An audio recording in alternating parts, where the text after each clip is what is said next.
Disney presents...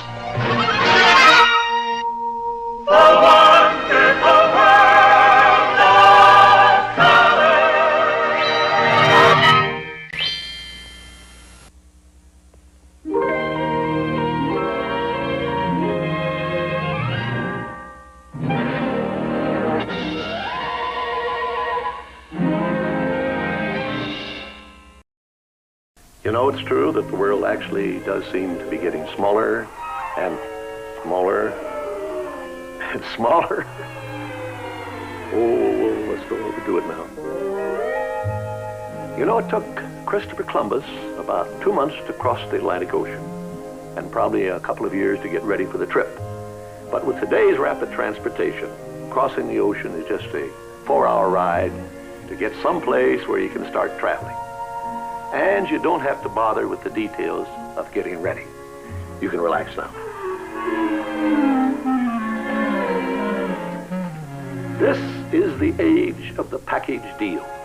Even business trips and vacations come all wrapped up and ready to go.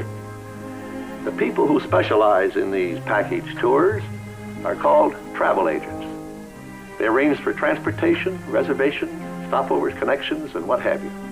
Then they deliver the works, all in one neat little bundle. Now, as a rule, I don't believe in giving free plugs in this program. But the man who handles my travel problems does a really outstanding job. And he has a special deal on this week, a hot buy on a Mediterranean cruise. So we're going to let him tell you about it. And here he is, our traveling salesman, Professor Ludwig Globetrotter Von Drake. All right. Now, I know the first question you're going to ask is, why a Mediterranean cruise? Well, it's where our civilization and our culture came from. But culture, schmelcher, this is the place where you can have the most fun. Now, be ready for our cruise. And our first stop is, naturally, the bank. You know, you got to turn your savings into foreign exchange. Now, this is a British pound. This is an Italian lira, and this is a French franc. Ooh, that's very tasty. Anyway, the big problem is how to travel as light as possible. Now, for that, we have the two-suiter, a marvelous invention. Now, the first suit is simple. Now, the second is a little harder, especially if you're wearing it. Now we zip it up, and upsy-daisy on the scale. What? 40 pounds overweight? Oh, it's me. Well, that proves that travel is broadening, especially around the equator. And now we are ready to board our ship. That is the SS Von Drake. And we are going to meet our captain. And guess who? That's I'm. All right. Now, the first thing a captain does is he shoots the stars. You gotta be careful because they might shoot back. Well, anyway, what we do is we plot our course. And now we are ready for departure. So, all aboard that is going aboard. And the good ship Von Drake is on her way. Bon voyage, bon voyage. Have a gay holiday and don't forget to write bon voyage. Au revoir. Taking all of the sights and ooh la la those nights. Dancing in Turin, holding hands in Rome, kissing in the Colosseum twice as nice as home. Live it up. Do it all. Happy trip. Have a hey! We are off course. Full radar start. Reverse course, man the poop deck. Drop the anchor. Look out! Oh, my ship went down without its captain. I broke the honor code of the sea. This means summary court-martial.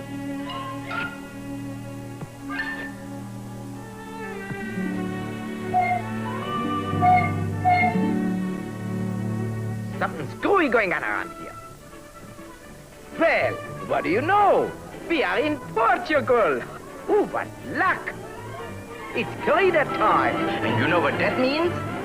It means the bulls are taking over the town.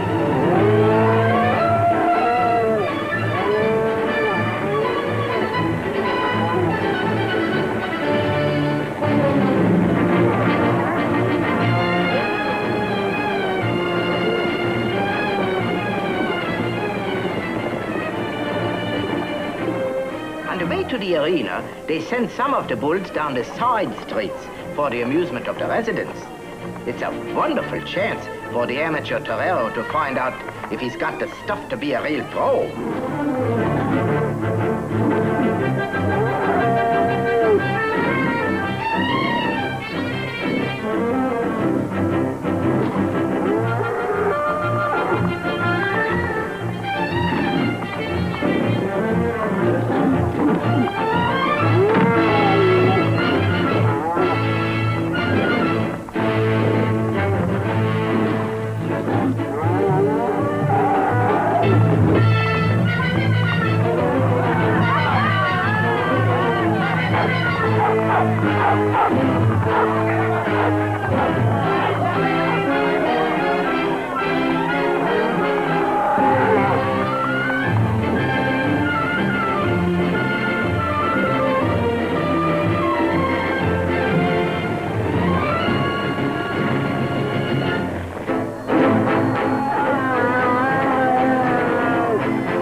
Hasn't done enough harm already, the rescuers will.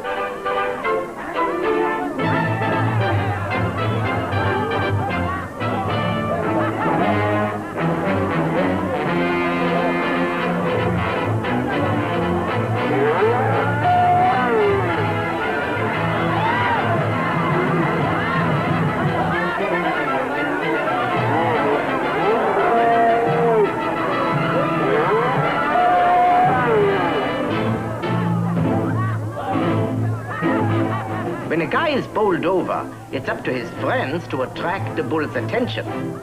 If they can get him to charge in another direction, the bull's victim can be rescued.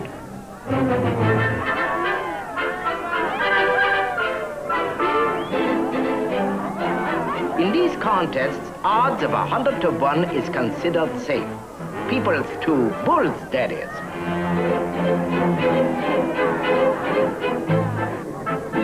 But when the odds is 100 to 2, well, the peoples retreat to safer position.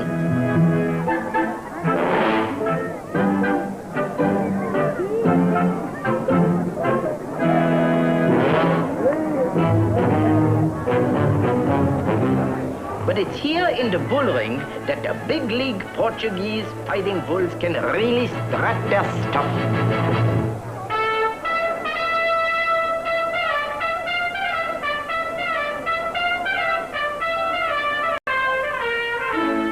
This is the Corrida Grande in Lisbon, with Forcados Magnifico, toreros with bravado, campinos from the ranchos, and heroic caballeros, all to do battle with El Toro.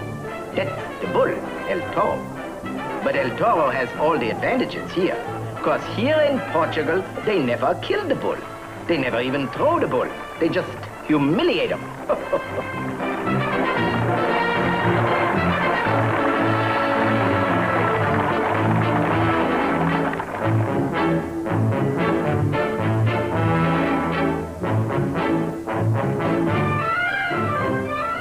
You'd think this was a World Series going on the way they're carrying on here. A champion torero is the idol of the public.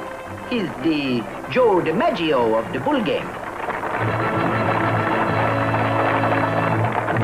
The matador first demonstrates the more conventional style, just to prove that he can do it.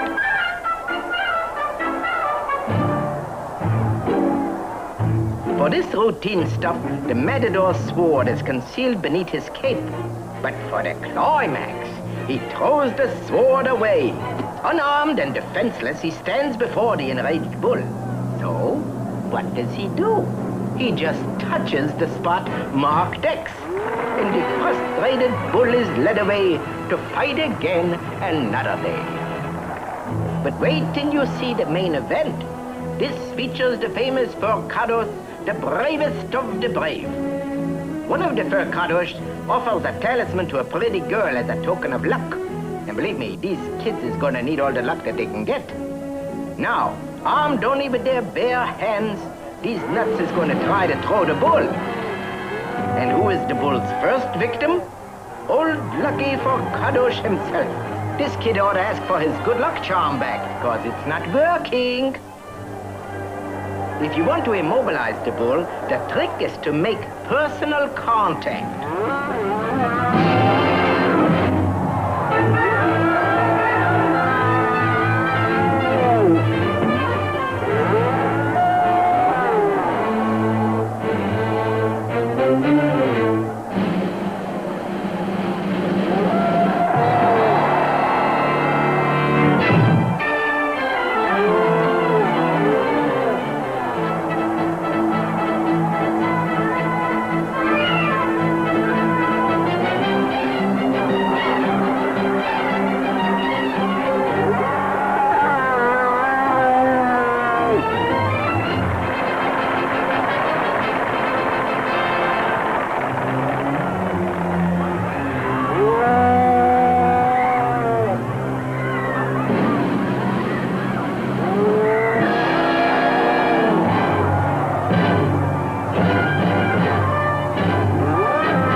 So now you know all about the national sport of Portugal.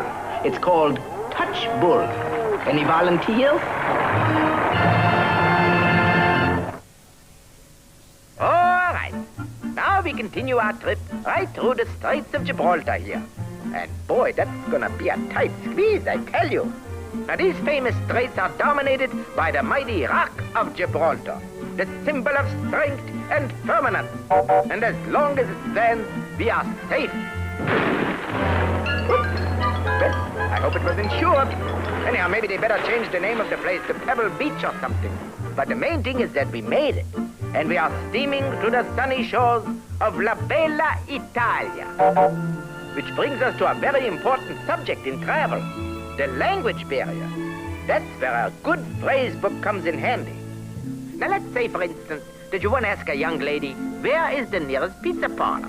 All right, then we looks it up in here, and it says, Perdoni la bella signorina, me quale non ce la metta fate que tutta la pizza? Well, we better not ask questions in broken Italian, or we're gonna get a broken jaw. That's what we're gonna get. But never mind about the language barrier. In Italy, what we worry about is the sound barrier. Because here, people is communicating with sound and music. Now let's ask the same question, but in the right way. Perdone, signora, where is the nearest pizza parlor? See? It works. That's the way they talk around here. And the professor can prove this. So now we anchor here in sunny Sicily and see how the natives do their shopping at the local supermarket. Aiutavo mercato a cacciare un furticino, un furticino.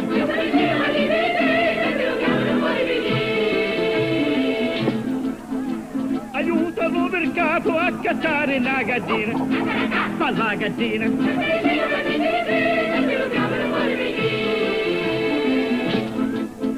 Aiutavo mercato a cacciare un gazzotto, ma lo gazzotto, ma la gazzina.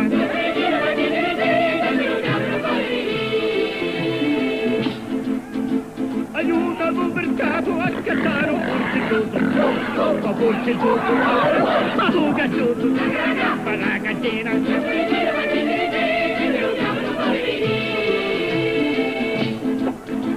Aiutavo mercato a cacciare la chitarra, la fa chitarra, ma porcellotto, ma lo gazzotto, ma la gazzina.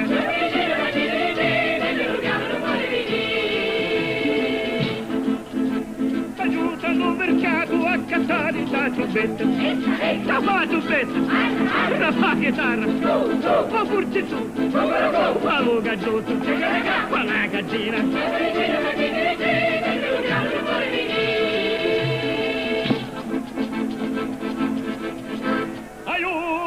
palum mercato a cattare un tamburino,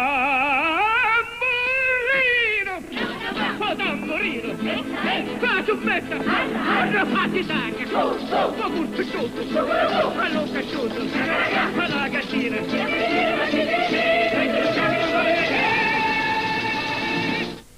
Yes, sir. Song is the very soul of Italy. And no wonder it's shaped like a boot. And speaking of boots, did you know that the famous mountain soldiers, the Alpini up here in the Alps, take their basic boot training with singing? And that the higher they sing, the higher the rank.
As entertainment director of this cruise, I've made reservations for you to see an outdoor ballet that's had the longest run in show business.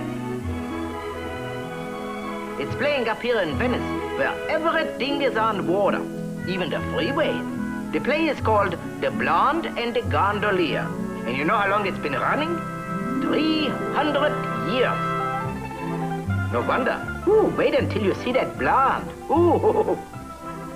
This is the troupe, and they are riding into town to advertise the show, because everybody knows that publicity is the soul of show business. Imagine trying to get new customers for a show that's been running for 300 years. As you can see, they are making sure that everybody gets the message. And the message is, curtain time, 8:30 sharp. Place, Commedia dell'arte theater. And the title of the show, La Biondina e il Gondolieri. And if you paid attention, you know what that means, because I already told you once.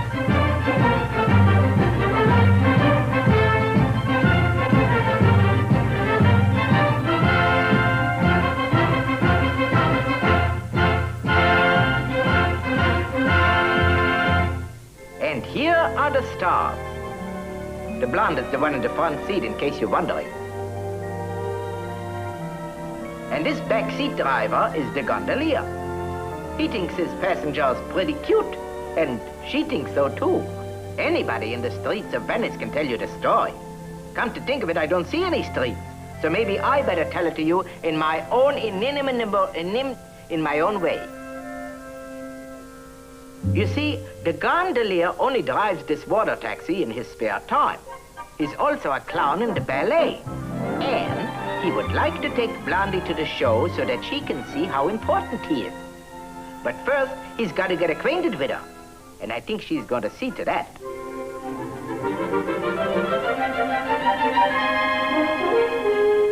Meanwhile, back at the troupe, they are trying to drum up business.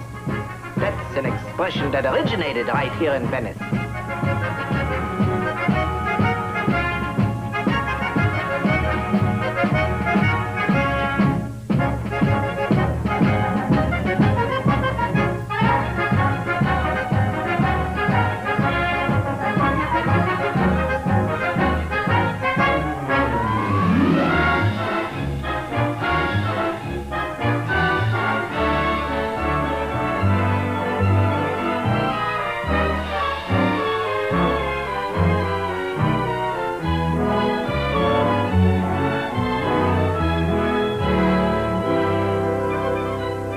Hitting it off pretty good. So our hero decides that now is the time to reveal his double role.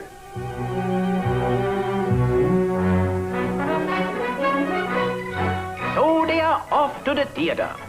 Ooh, what a sneaky way to get a customer.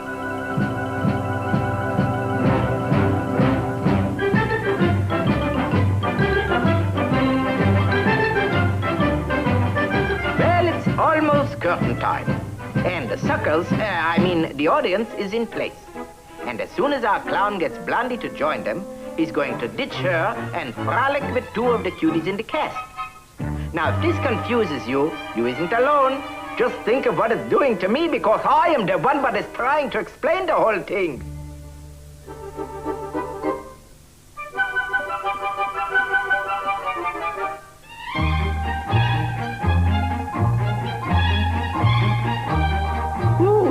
All the activity is too much for our hero's fickle heart, and he passes out of the picture. She's calling for a doctor, but instead she gets another clown with a little more life in him.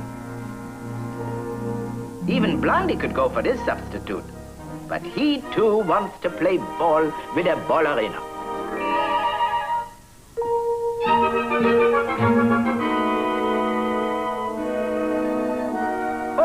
Just in the nick of time, Dr. Kildare and his nurse Friday, 300 years before his time.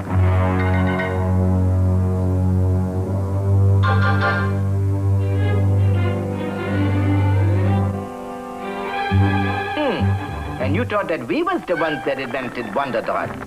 As you can see, that stuff's got a real wallop. I'll bet you didn't know that the classic barroom brawl was this old, did you? Yes, they got a sheriff in the plot, and that's lucky before somebody gets hurt. And there's even a femme fatale to spring the boys from the hands of the law.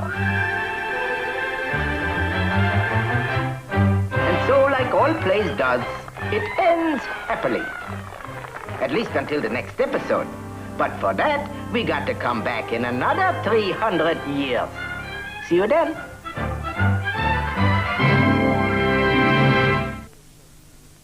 And now to go forward on our cruise. We have to go backwards.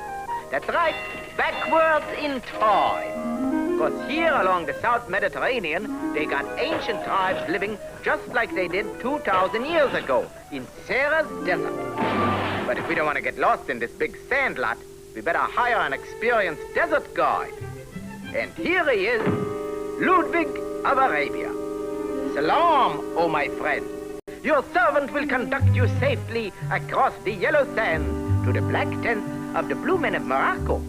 Ooh, what a color spectacle that must be. You know why they are called the blue men? That's because they dye their robes and the blue rubs off on their skin. Now, do you believe that? Well, I don't believe it, because that's a lot of unscientific nonsense. That's what it is. Now, they live in here someplace. And as far as this printing is concerned, don't go looking for it over there, because it's only on the map here. And what a map this used to be. This was the heart and the brains of the whole ancient world. On these shores was mighty Carthage, the grandeur of Rome, beautiful Greece, and here the wonders of Egypt.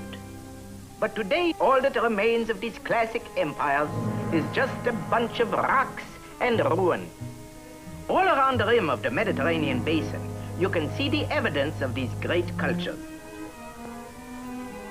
Just imagine carving up all these columns by hand and standing them up without the helps of cranes and bulldozers. And here is where they threw the discus and fed the lions at about 2000 Fahrenheit. No, BC that is. And this is one of the first skyscrapers ever built. Yes, sir, these old guys knew a thing or two.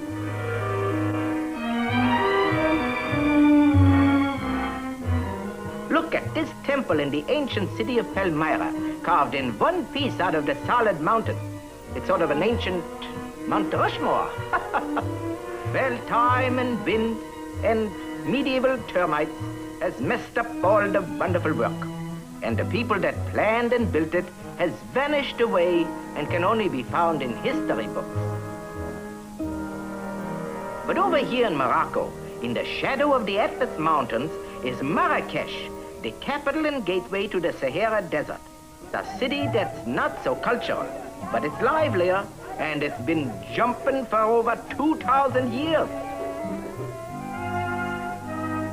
And on the sands of that desert lives the blue men I told you about. And they've been living in the same primitive way in this land of ancient culture ever since Marrakesh was only a whistle stop for camels.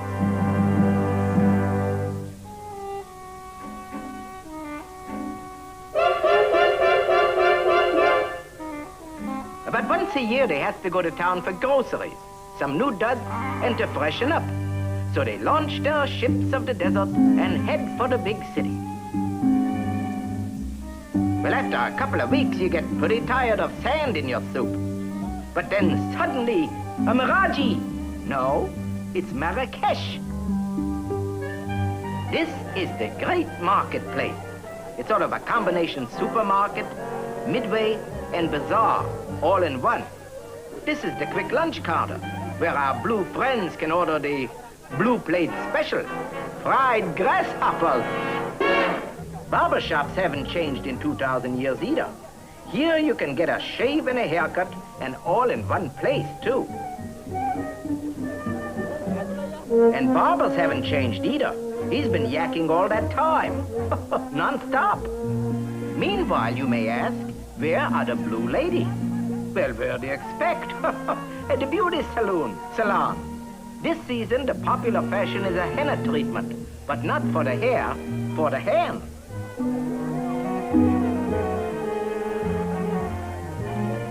Designs like these bring good fortune. This way, they always got lady luck right in the palm of their hand. They got plenty of time for the latest hairstyles while they're waiting for the laundry to get done, which they left in the syncopated laundromats.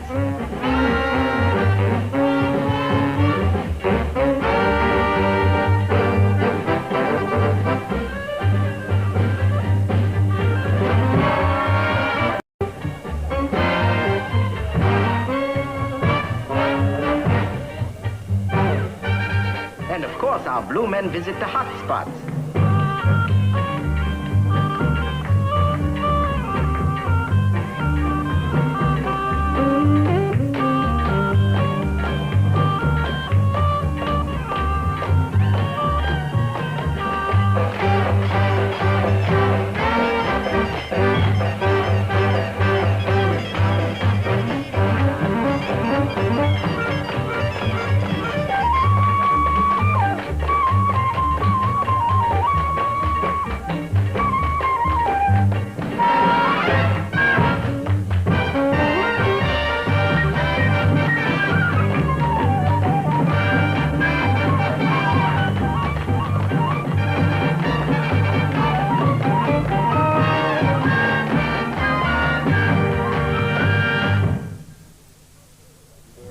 captain is scanning the horizon for our next port of call. Let's see. Ah, there it is. Oh, it's my lunch. How appropriate, because that's just where we are going. An island where they're packed in like sardines. In fact, that's why it's called Sardinia. And the funny thing is that they don't even like sardines.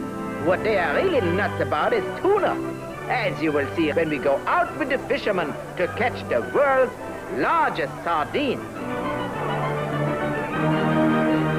Their leader is called the rice. You wouldn't think these nets is strong enough to hold even an emaciated herring. Well, you're right.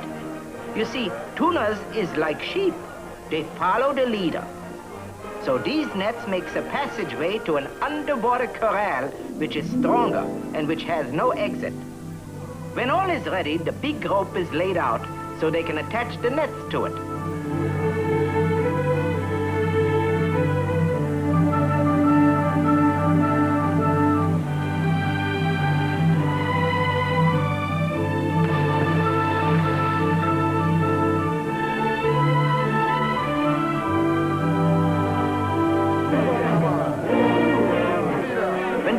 Is finally in place, it stretches out 2 miles from the shore. And now they can start laying out the nets.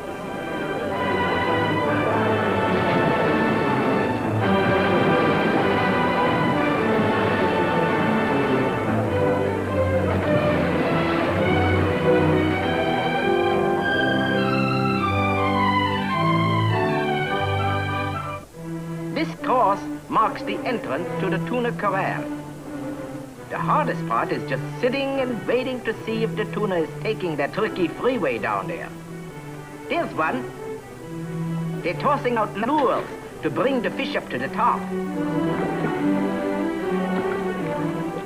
Well, looks like the corral is full of tuna, so now it's time to close the gate. They make a square around the fish trap. And after a little prayer, the rise gives the go sign to begin raising the nets.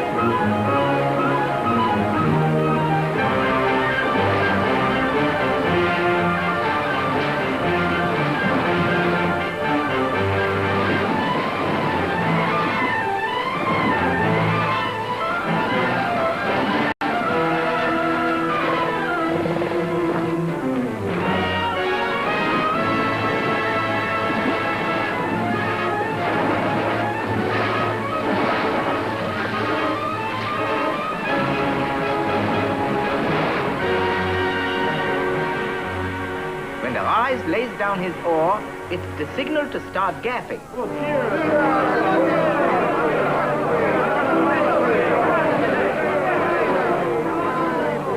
Believe me, this job is no kid's play, especially for the guys up front. They gotta know how to toss the tuna into the boat and then duck quickly over the rail, or else that powerful whiplash from the tuna's tail could break an arm, or maybe even a back.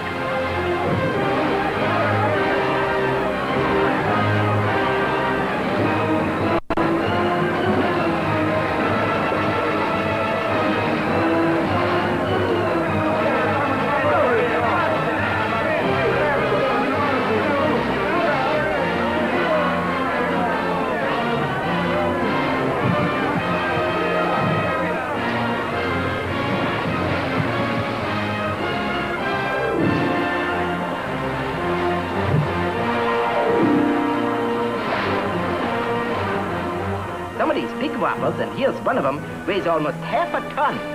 How did they get him in that small can? Sometimes the plunge forward is too enthusiastic, and if this guy doesn't get out in a hurry, he's gonna be in for some real trouble.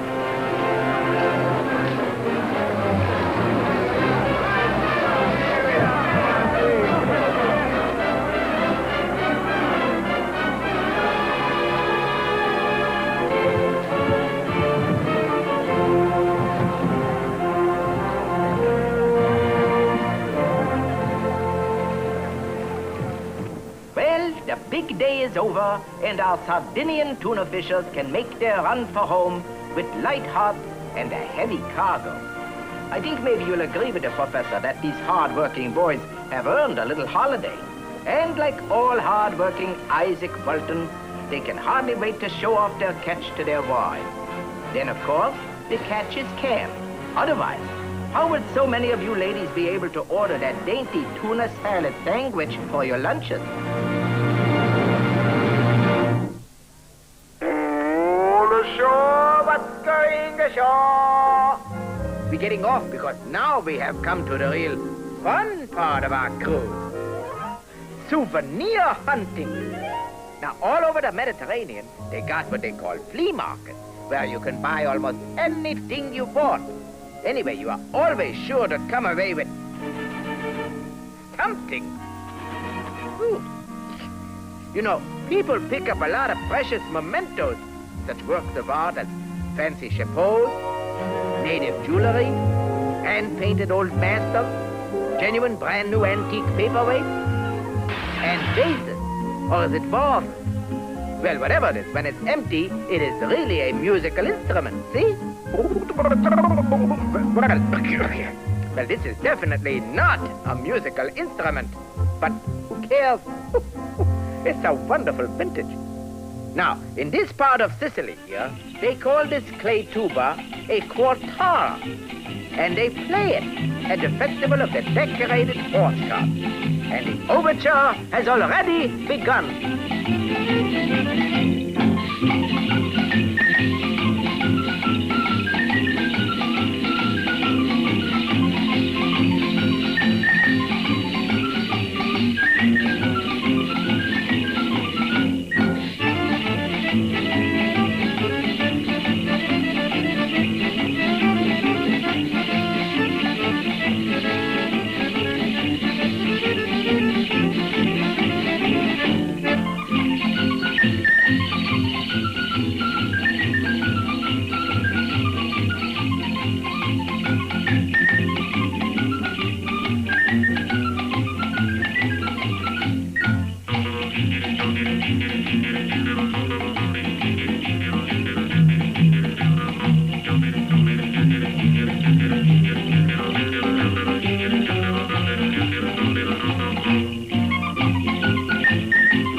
For the main event, who is going to be the lucky winner of a Luigi? That's the Sicilian Oscar for the best horse card of the year. Every card deserves a prize.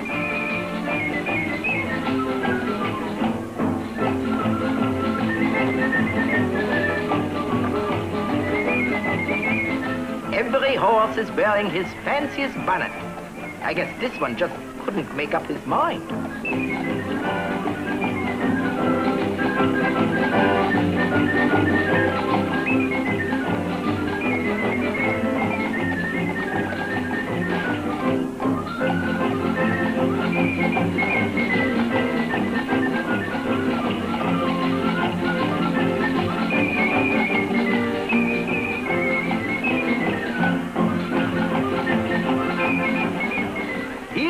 The proud winner. His horse is saluting the cup. And here is the cup. And so the triumphant winner returns home to crow about his victory.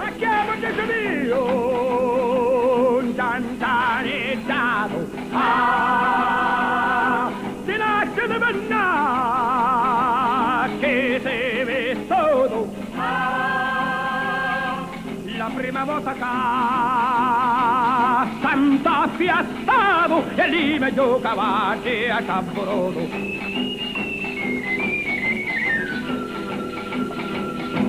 Lo poco Montefe, dove la bravo, all'infinito so, ma io solo a capo dietro me un cianciane davo, non giocato una starrene solo. A capo dietro me un cianciane davo, non giocato una starrene solo. A maschere di bucce,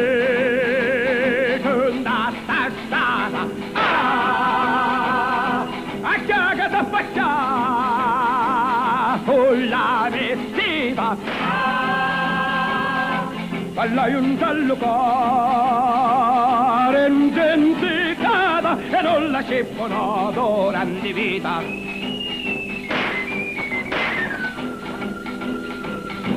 La madre dice la rindignata che ti ha indicato te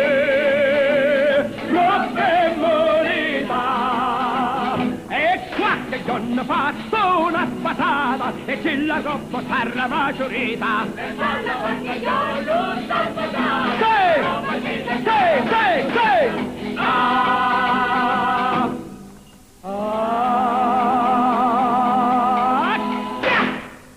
Bravo! Encore! What a magnificent voice! Oh, but that's what I love about this place. It's all full of natural-born singers and composers. And what symphony conductors they have. You don't have to go to the Rome Philharmonic to find a Toscanini. You can find Toscaninis right on the street. One of the finest conductors I know conducts traffic. And if you've ever seen traffic in Rome, that is something.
Every cop's a conductor. Every pedestrian is an opera star. Orfar è felcio e mi cuore. Amero e che tostante e biccosa. Verti e pien costore. Arma la la. Affettio, alla la feccia valle canta vostra, alla la feccia valle canta vostra, tagli come resto! Wasn't that grand? That's why they call it grand opera. But you ain't seen nothing yet. You know, whenever a bunch of Italians gets together, you got yourself a show right out in the open. And why not? Every street corner looks like an opera set.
Mediterranean cruise draws near.